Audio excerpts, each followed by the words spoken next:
जय श्री बालाजी। नया साल 2025 आप सबको मुबारक हो। वर्ष फल की इस कड़ी में आज हम बात करने वाले हैं मकर लग्न की। मकर लग्न के लिए सन 2025 कैसा रहेगा,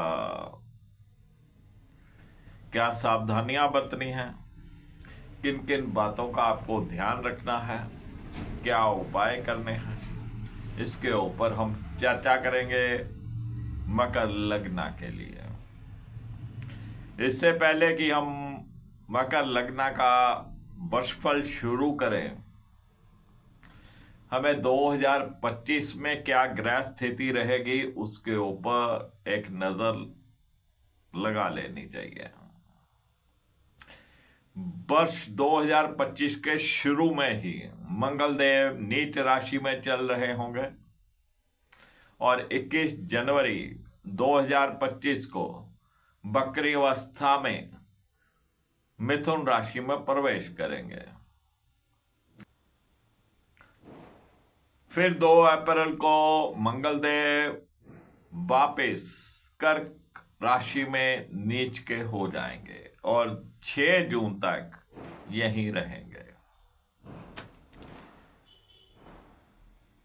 शनिदेव कुंभ राशि में वर्ष के शुरू में चल रहे होंगे और 29 मार्च 2025 को कुंभ राशि छोड़कर मीन राशि में प्रवेश करेंगे। वर्षांत तक यहीं रहेंगे। राहुदेव वर्ष के शुरू में मीन राशि में चल रहे होंगे और 18 मई 2025 को मीन राशि छोड़कर कुंभ राशि में आ जाएंगे। राहुदेव उल्टा चला करते हैं। बृहस्पति देव वर्ष के शुरू में वृषभ राशि में चल रहे होंगे और 14 मई 2025 को मिथुन राशि में आ जाएंगे। जब बृहस्पति देव मिथुन राशि में आएंगे तो बहुत तेज गति के साथ आएंगे, बहुत ज्यादा स्पीड के साथ आएंगे और इनकी स्पीड यहां पे लगातार बनी रहेगी। वैसे बृहस्पति देव एक राशि में 13 महीने रहते हैं, लेकिन इस बार बृहस्पति देव 14 मई से लेकर 18 अक्टूबर तक मिथुन राशि में रहेंगे। 18 अक्टूबर को कर्क राशि में उच्च के हो जाएंगे। तो ये ग्रह स्थिति रहने वाली है 2025 में। अब मैं आपको बताने का प्रयास करूंगा मकर लग्न के लिए 2025 कैसा रहेगा, क्या क्या सावधानियां बरतनी है, किन किन बातों का ध्यान रखना है। बने रहेगा मेरे साथ वीडियो के अंत तक।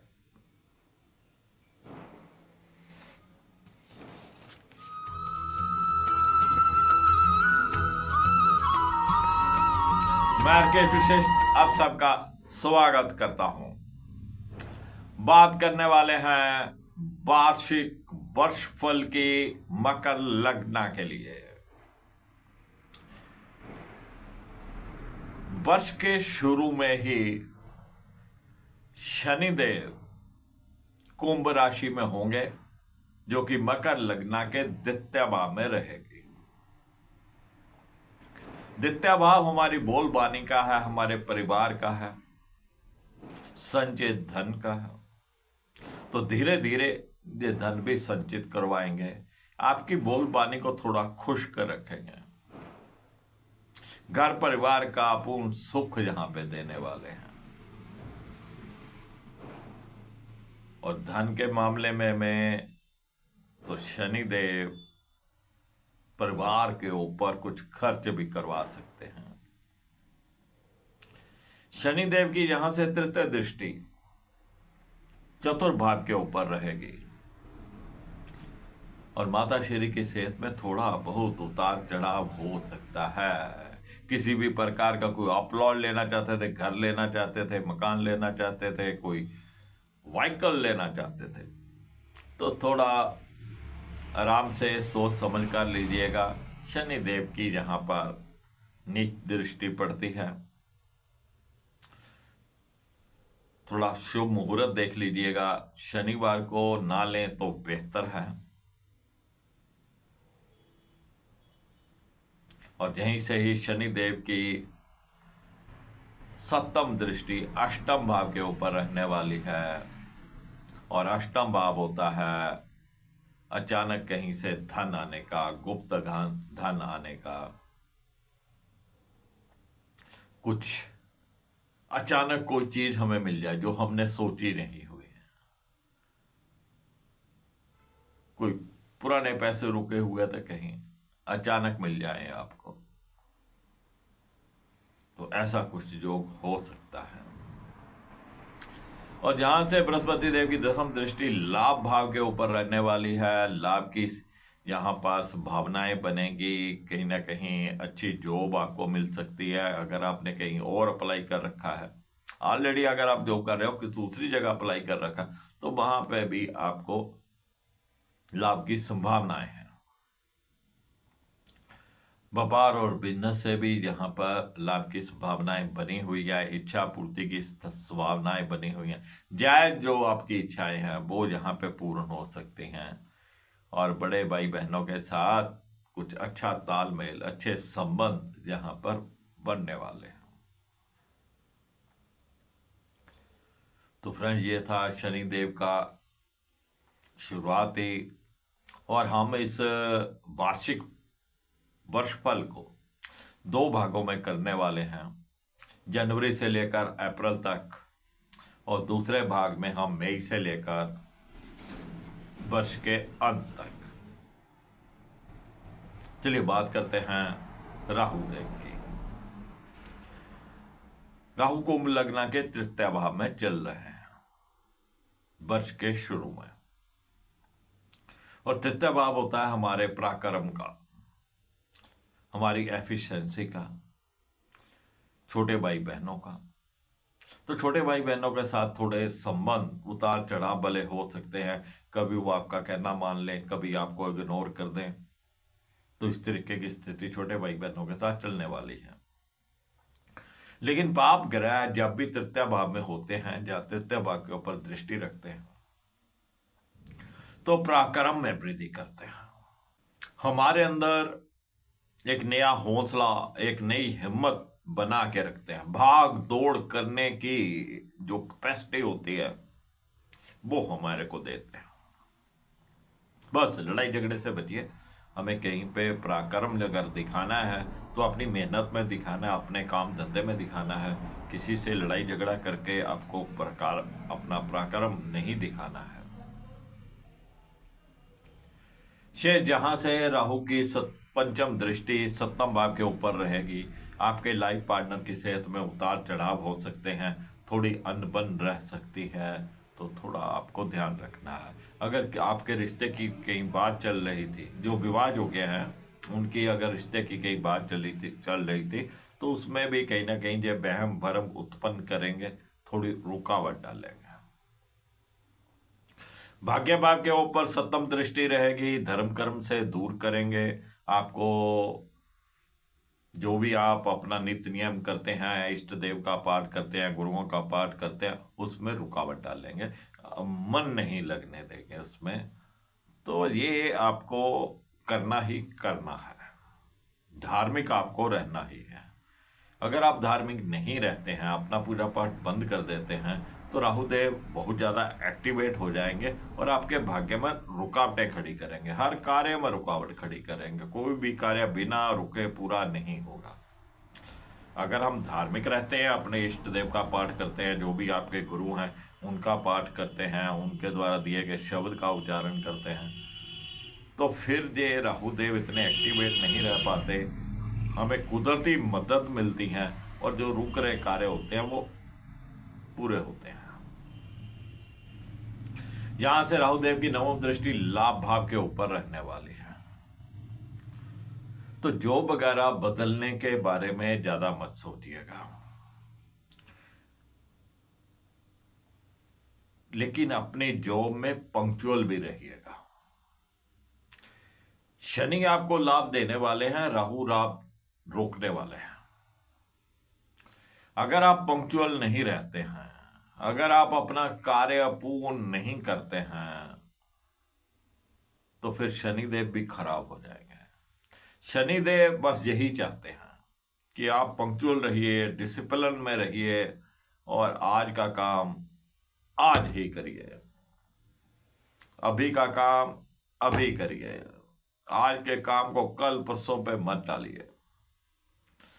अगर आप ऐसा करेंगे, शनिदेव भी खराब हो जाएंगे, राहुदेव एक्टिवेट हो जाएंगे, तो फिर आपके जो आय के साधन है उसमें रुकावटें खड़ी होंगी, तो फिर आपको परेशानी होगी। चलिए बात करते हैं बृहस्पति देव की। बृहस्पति देव कुंभ लग्न के पंचम भाव में रहेंगे जब वर्ष 2025 शुरू होगा।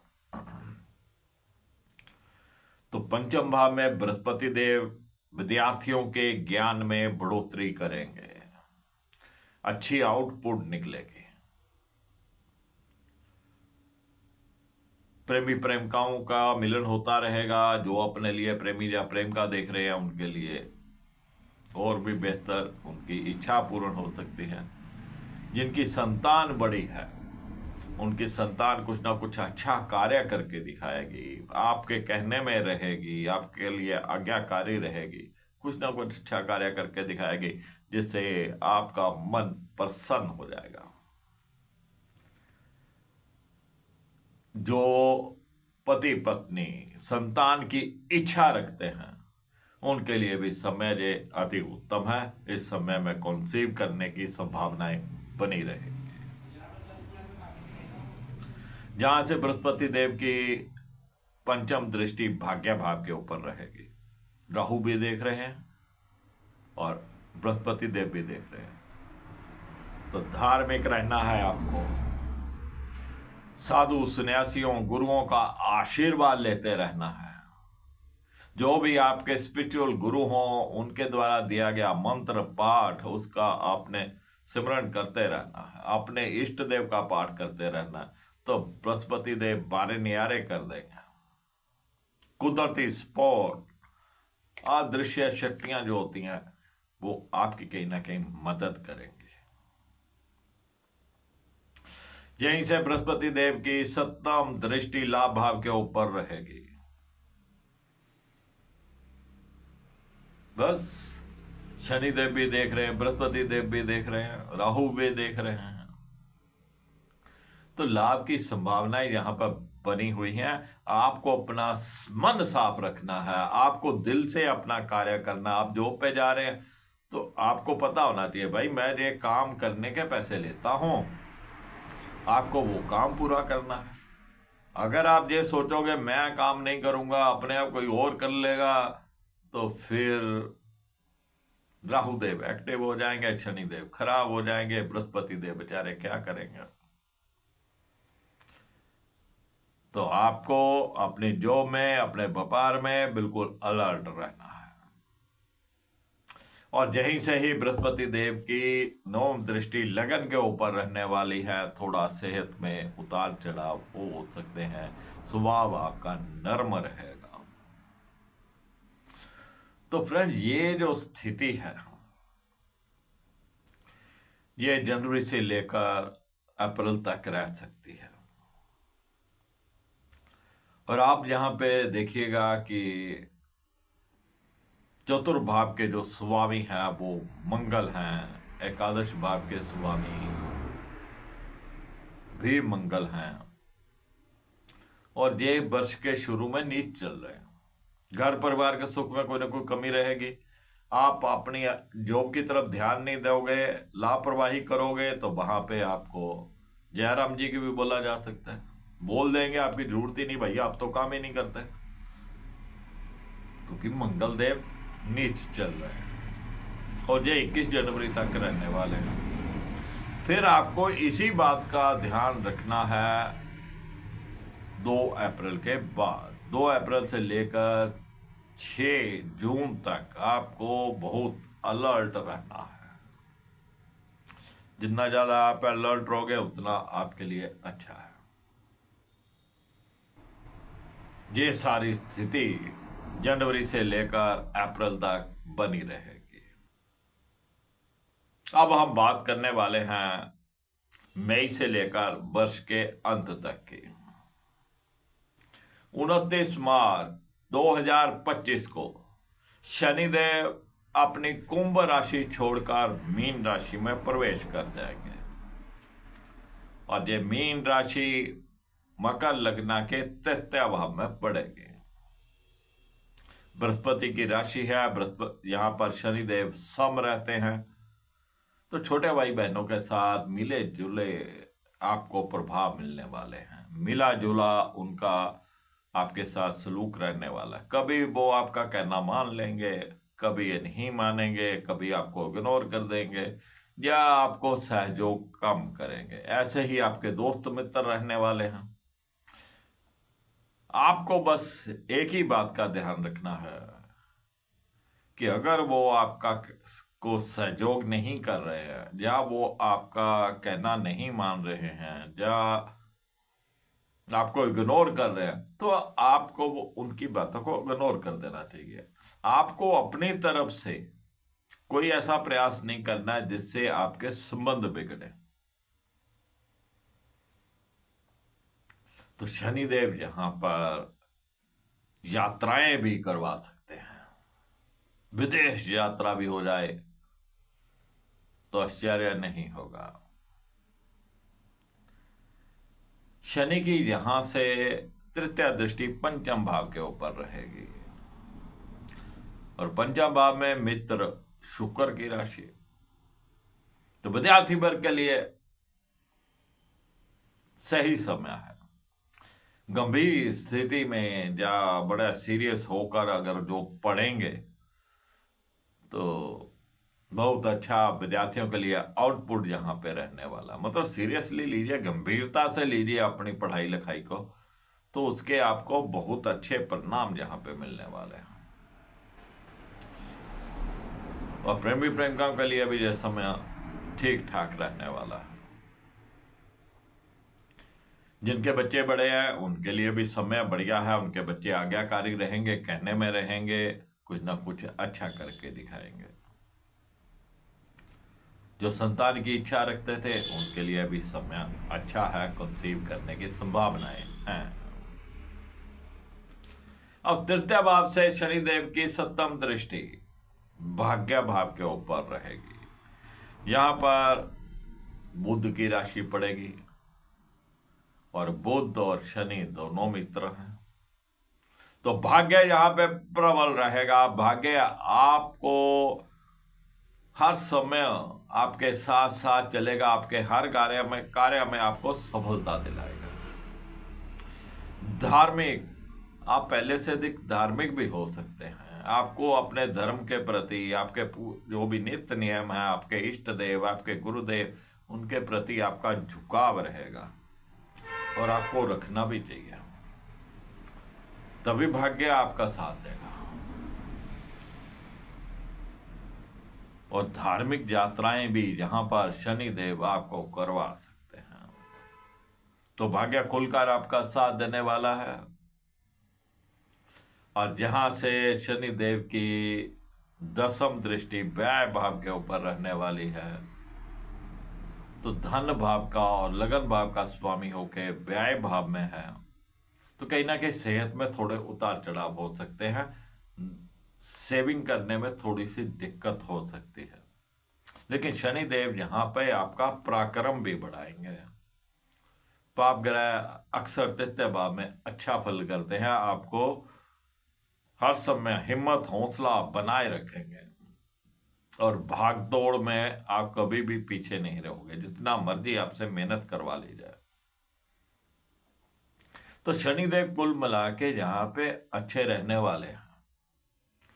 बहुत बढ़िया नहीं तो मध्यम तो रहने ही है इनको।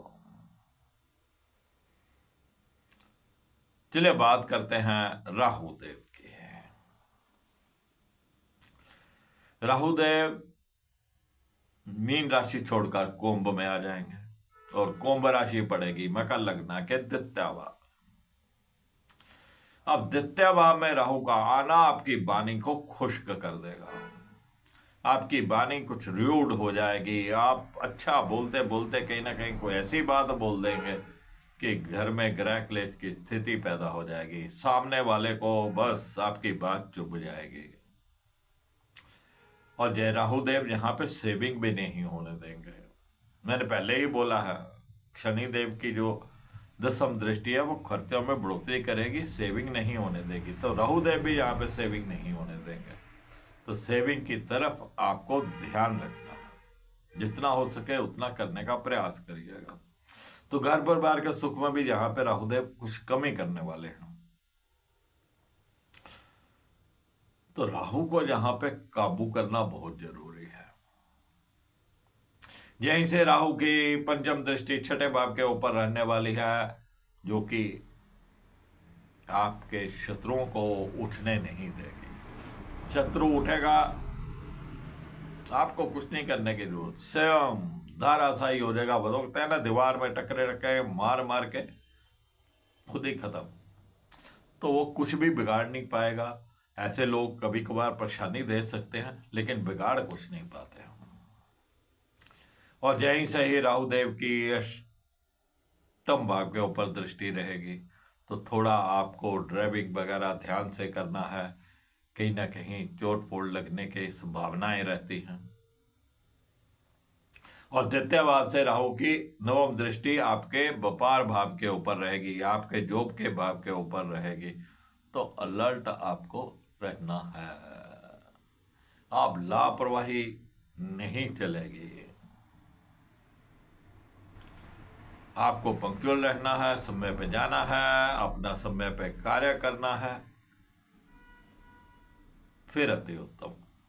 अगर आप लापरवाही करोगे, आप समय पे जाओगे नहीं, आपका काम पूरा नहीं करोगे, पहले तो गाड़ी आपकी चल जाती होगी, ऐसा करने से अब नहीं चलने वाली। कोई ना कोई आपकी टांग खींच देगा। ऐसे लोग आपके आसपास ही रहेंगे, आपके ऑफिस में, आपके कार्यस्थल पे, जो मौका ढूंढेंगे कि आप लापरवाही करो, फिर आपकी चुगली निंदा आपके बॉस को, फिर आपकी टांग खींच दी जाएगी। तो इससे आपको खुद बचना है। केसर का तिलक करिएगा, हल्दी का तिलक करिएगा, जुबान के ऊपर भी करिएगा।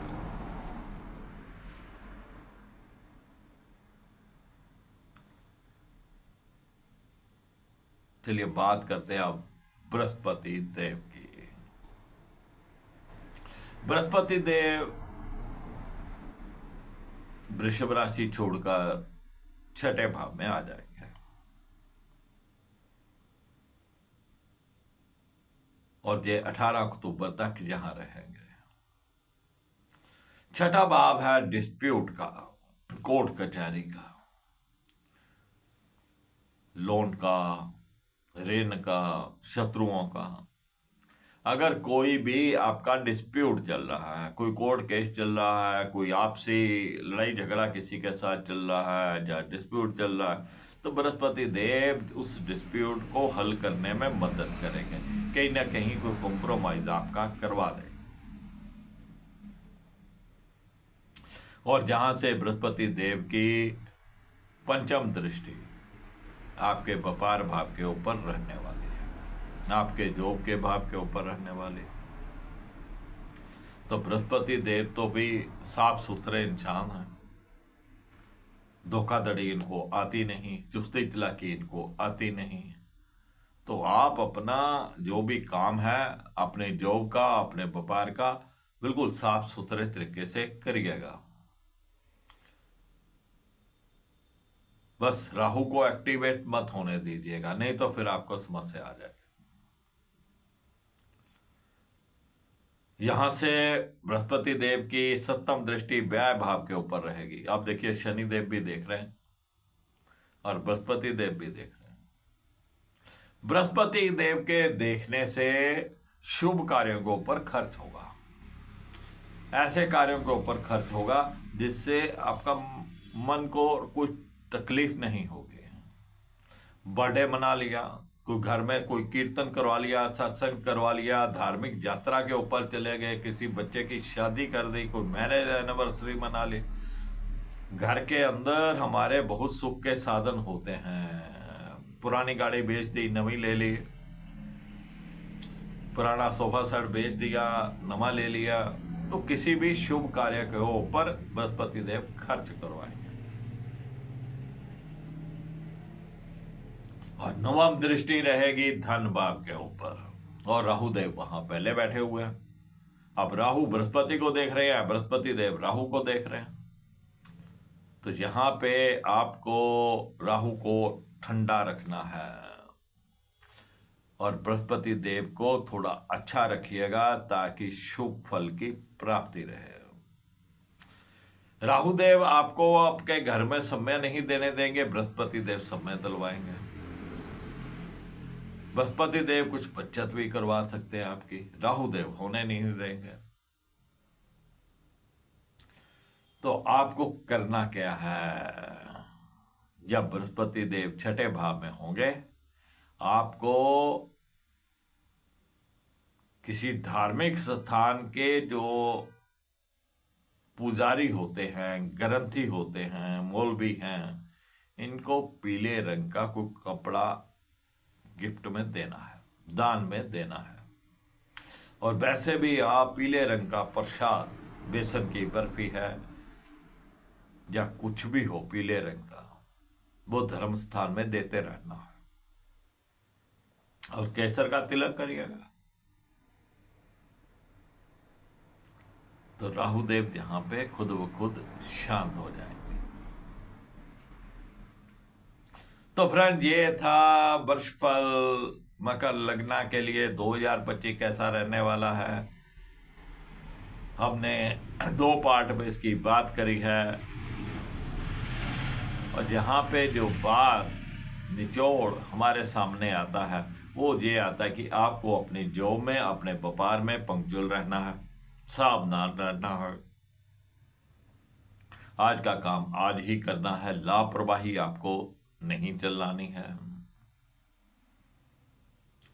और इसके अतिरिक्त शनिवार को कभी कभी शनिदेव के मंदिर जाकर शनिदेव को सरसों का तेल और काले उड़द चढ़ा के आया करिए।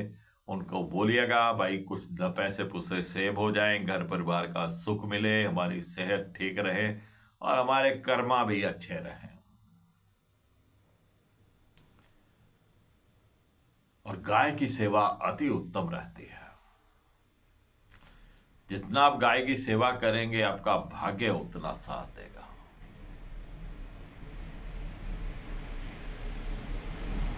तो फ्रेंड्स, फिर मिलेंगे एक नई जानकारी के साथ। तब तक राकेश वशिष्ठ को इजाजत दीजिए। जय श्री बालाजी।